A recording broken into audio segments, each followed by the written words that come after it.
Don't hurt me, Bambi. I can't run. The concrete is cold. That is the first thing Amanda feels, the wet chill of the alley floor pressing through her torn jacket straight into her bones. Her leg is twisted wrong beneath her. She already knows it won't hold her weight. She already tried. Two men stand over her. They aren't shouting. That's what makes it worse. Their voices are quiet, measured, the voices of men who have done this before and expect to finish it. Rain falls in thin silver threads through a single cone of lamplight above them. "Don't hurt me." Her voice fractures on the last word. "I can't run." One of the men reaches down.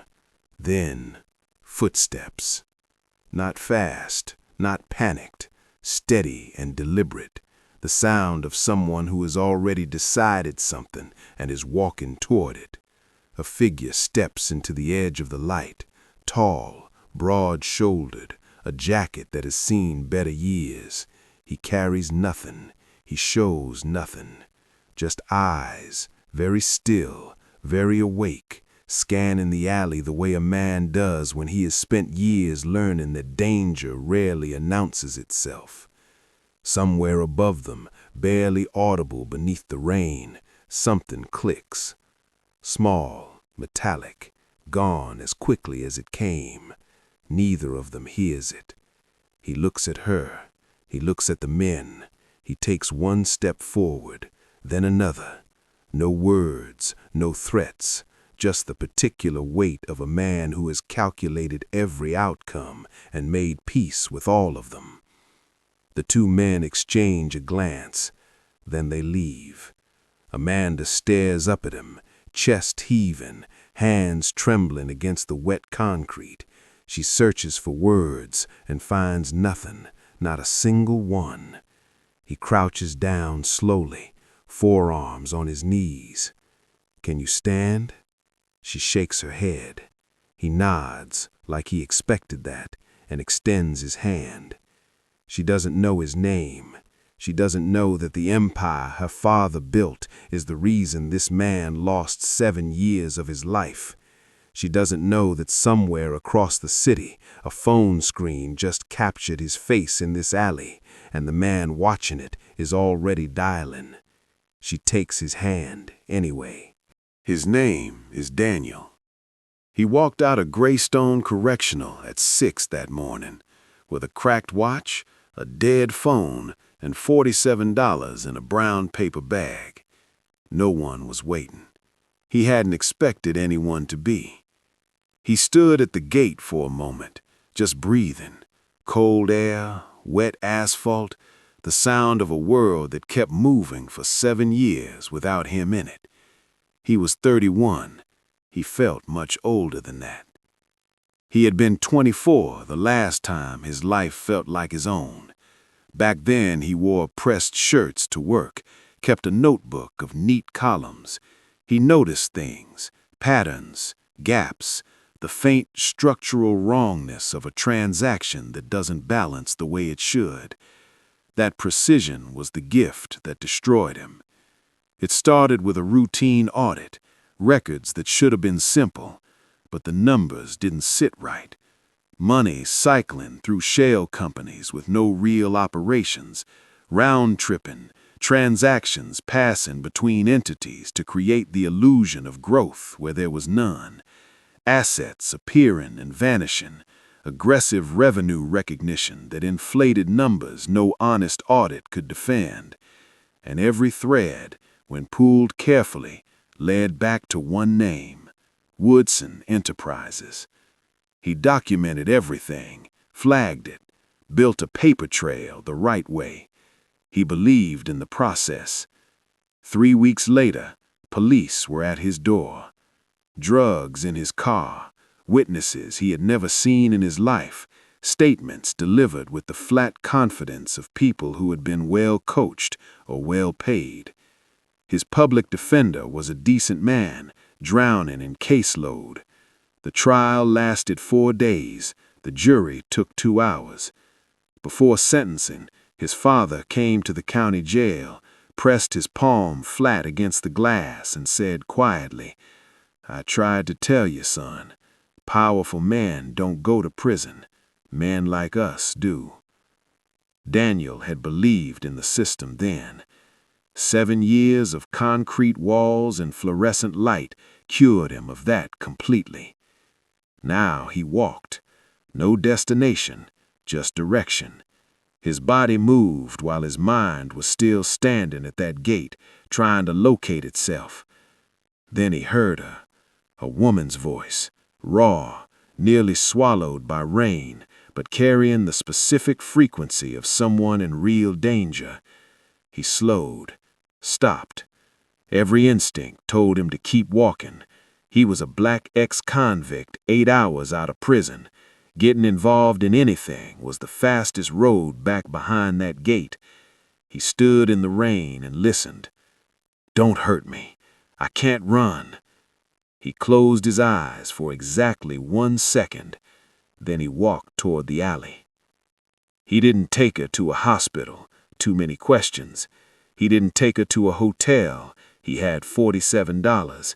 He took her to the only place he had, a small room in a re-entry boarding house, sparse, clean, 1 bed, 1 folding chair, and a window that stuck halfway and let in a thin ribbon of outside air.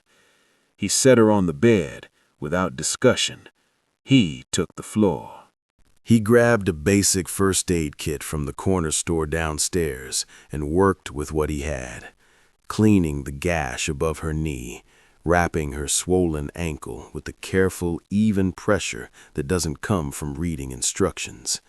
His hands were steady, unhurried, precise. She watched them. "You've done this before."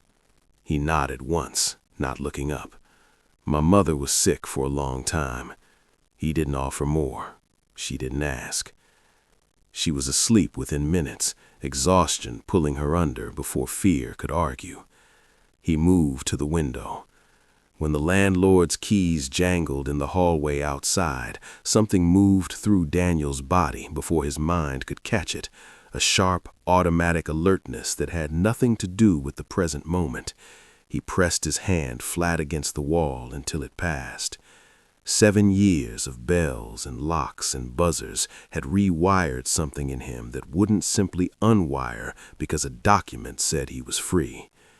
He sat by the window and watched the street. Before we go any further, if you're still here right now, you already know this story is different. My mother told me I'd never reach 1,000 subscribers. She said stories about people the world throws away don't matter to anyone. If you believe she's wrong, hit subscribe right now. Show her these stories deserve to be heard. At 3 in the morning, the bed shifted. "Do you ever sleep?" Her voice was rough from exhaustion. He glanced over. She was sitting up, watching him with the careful eyes of someone recalibrating everything they thought they knew. He almost smiled. "Working on it." A long pause. "Why didn't you just keep walking?" He turned back to the window. Outside, a car moved slowly down the wet street. Too slowly. It passed the building, continued, disappeared around the corner. He kept his voice even. "Get some sleep." But his eyes stayed on the corner where the car had turned. It had passed once before, an hour ago. Different direction, same speed. Daniel had spent 7 years learning exactly what it looked like when someone was watching you and didn't want you to know it.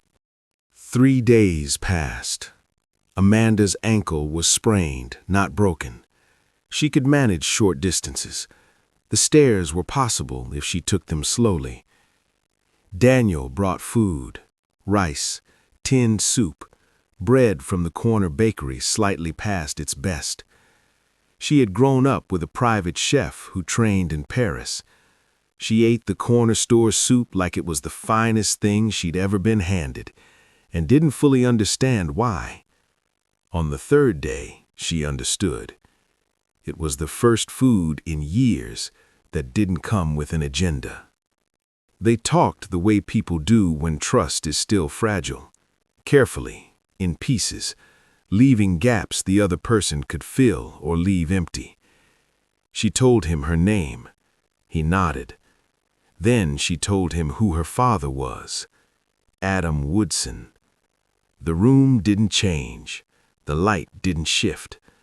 But Daniel went still in a way that had nothing to do with calm. It moved through him from the outside in, starting at his hands, traveling up through his shoulders, settling somewhere behind his eyes. 4 seconds, maybe 5. Then he picked up his cup and took a slow sip. "You know my father?" A pause that lasted 1 beat too long. "I know of him." She watched him for the rest of that evening. The way he answered everything else with ease, and had answered that question from somewhere very far away. The way his jaw had tightened for just a moment before he smoothed it. She told herself it was nothing. She almost believed it. What she didn't know, what neither of them knew, was that 2 floors below, the building's front desk had just received a visitor. A man in a plain gray jacket, asking quiet questions, showing a photograph of Daniel. She wasn't snooping. She was reaching for her jacket on the shelf when the manila envelope fell, worn at the edges, folded in thirds, creased deep from years of opening and refolding. Court documents, a transcript, a conviction notice, his name, the charges, the date, 7 years ago. Something cold moved through her slowly, the way cold water moves, filling every available space before you realize how deep it's gotten. She sat with it for hours before she said anything. That night she asked quietly, "What happened to you?" He told her. Not everything. His voice was flat and careful, the voice of someone who has explained this to walls that didn't answer. The audit, the numbers that didn't sit right, the round-tripping he'd found in Woodson's subsidiary accounts. The morning the police came. He didn't say her father's name. He didn't have to. When he finished, the room was completely silent. Her hands were pressed flat against the table. "I'm sorry." He looked at her for a long moment, the kind of look that reads a person all the way down. Don't apologize for things that aren't yours. A pause, quiet and deliberate as a door swinging open. Not yet. They came in the morning. No sirens, no raised voices, just a black car parked across the street at 7, and a knock at the front door 40 minutes later, delivered by a man in a suit that cost more than 3 months of rent.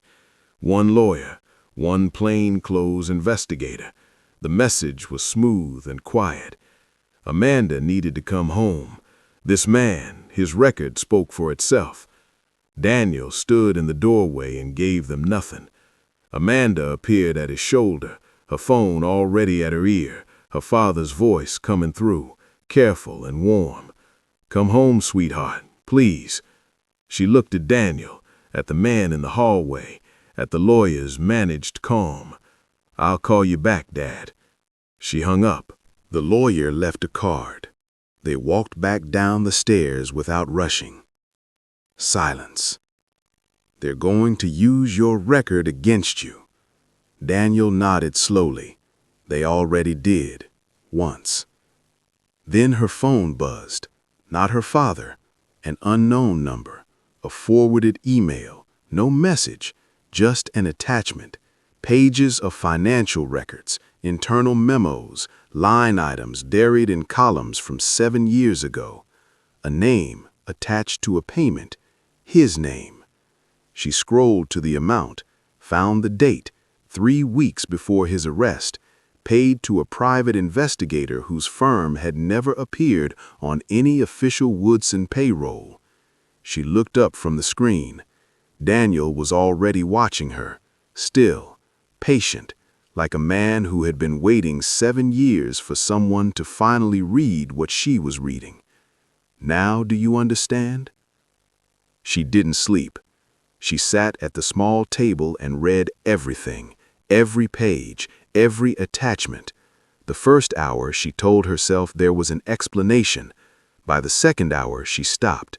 Payments to planted witnesses routed through shell companies she recognized from Woodson's subsidiary structure.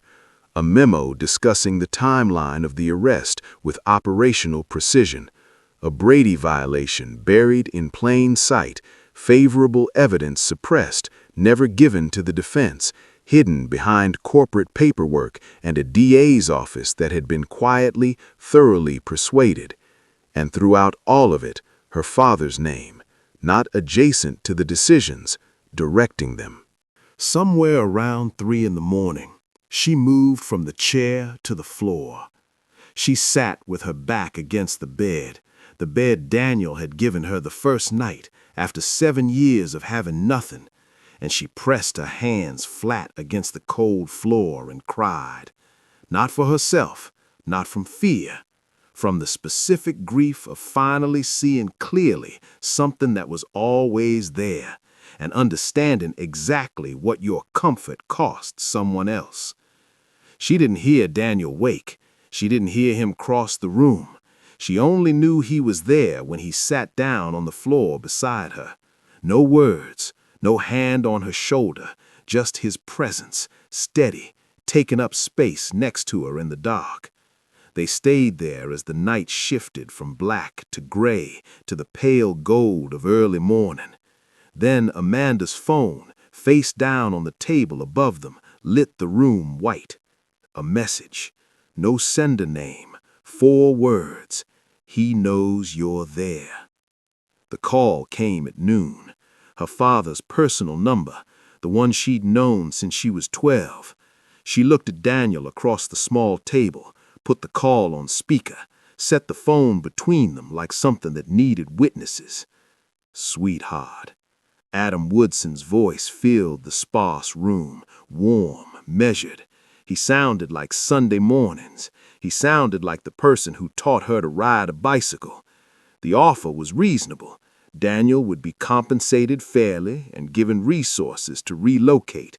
Records handled quietly. No court, no press.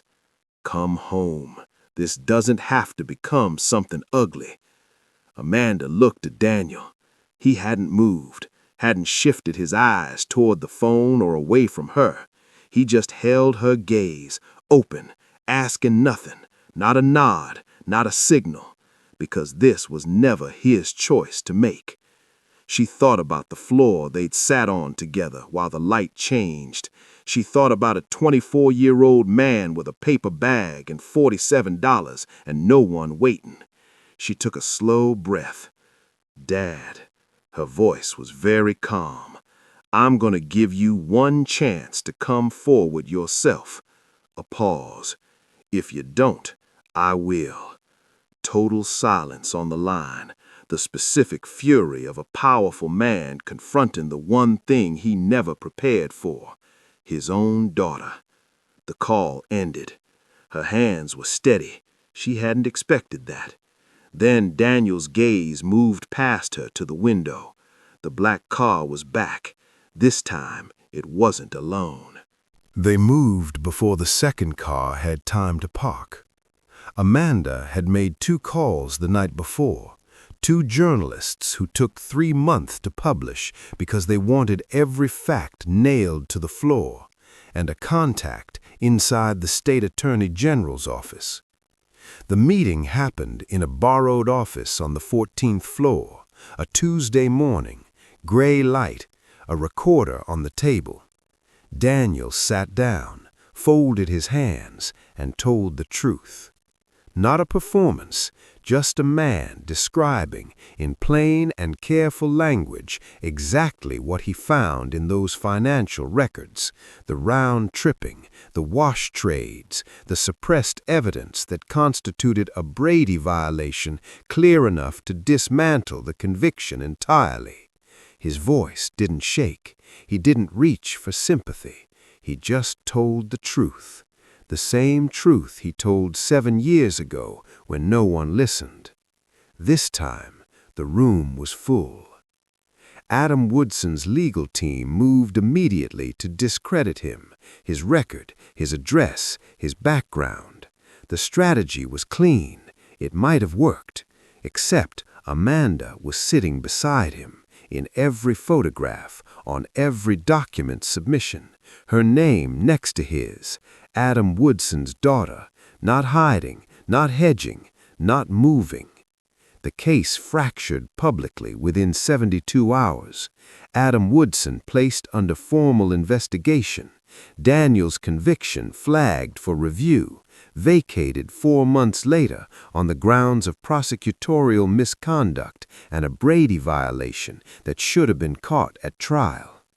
No parade, no apology, just a document, a date, and his name, finally clean on paper.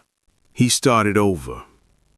A bookkeeping position at a nonprofit, an apartment with 2 windows, mornings that belonged entirely to him.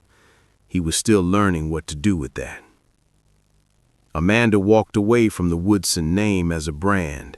The estate was still in legal dispute. She didn't wait for it to resolve. She built a legal defense fund, specifically targeting wrongful convictions in cases where wealth had manipulated the outcome, cases where powerful men had decided that someone else's years were theirs to spend. She named it the Daniel Fund. She didn't ask his permission first. She came on a Saturday with coffee and no announcement, sat across from him at the small table by the 2 windows, told him what she'd built, the structure, the lawyers retained, the cases already identified. Then she told him the name. He was quiet for a long time, long enough that the coffee cooled and the light through the windows shifted. "You didn't have to do that." She met his eyes. "I know. That's why I did." He looked at her the way he looked at things he was deciding whether to trust, carefully, all the way down. Then something in his face settled, not dramatically, just quietly, the way a door finds its frame. They didn't need declarations. They had sat on a floor together in the dark. They had stood beside each other when standing was the most dangerous thing either of them had ever done.